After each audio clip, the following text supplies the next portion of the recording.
Today is International Nurses Day, which is the start of a week-long celebration. Now more than ever, we know these heroes deserve recognition, and we plan to showcase some of them from around the UP. Tonight, Local 3's Rebecca Bartlemay introduces us to Jim, a nurse at Dickinson County Healthcare System. It's a great time to reflect on all nurses, and particularly someone like Jim, who has dedicated his career in helping patients get through some of the most difficult, challenging times of their lives. Jim Campbell of the Norway Faithorn area has been a registered nurse for 16 years. Well, I was finishing up my bachelor's degree in biology at NMU, and I didn't have any real leads on a job, so I started taking some nursing classes towards the end of my degree to fill some electives, and I thought it was pretty interesting.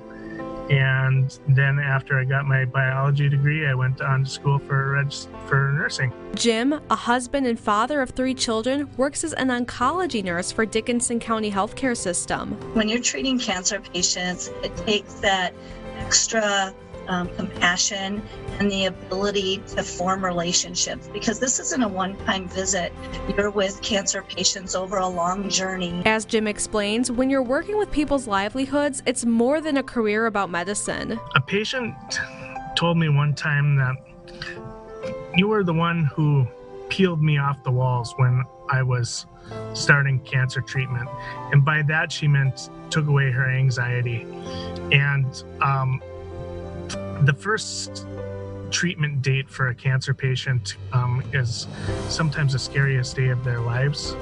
And that's when I can just sit down and be human and be a friend to the person and the patient, and help to take away some of their anxiety just by giving them some knowledge about what's upcoming.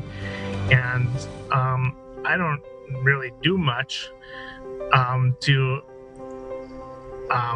I don't have a magic wand or anything, but I just let them know that it's not going to hurt and that they're going to be able to get through it. I had a lot of hours of contact with Jim, 6 to 8 hours, 4 times. So, you know, that's a lot.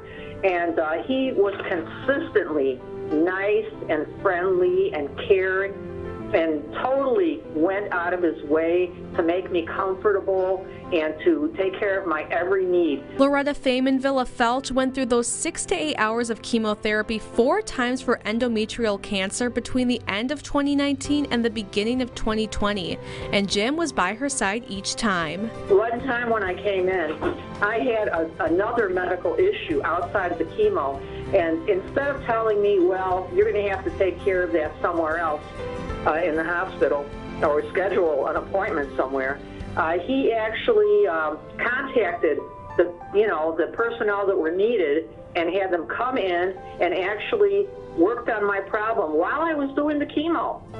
And that is spectacular and over and beyond the call. Looking back on your career in this field, would you do it all over again? Definitely. I think when I was in school, I envisioned myself working as a forest or a wildlife biologist or something outside, and I do enjoy nature, but I'm glad that I got to work in this field because I feel like I'm helping people a lot more than I would have been doing something working outdoors, and I do feel that it's a calling. I never dreamed of being a nurse, and sometimes I'm still surprised that I am a nurse, but I'm glad to be a nurse. Reporting for Local 3 News, I'm Rebecca Bartlemay.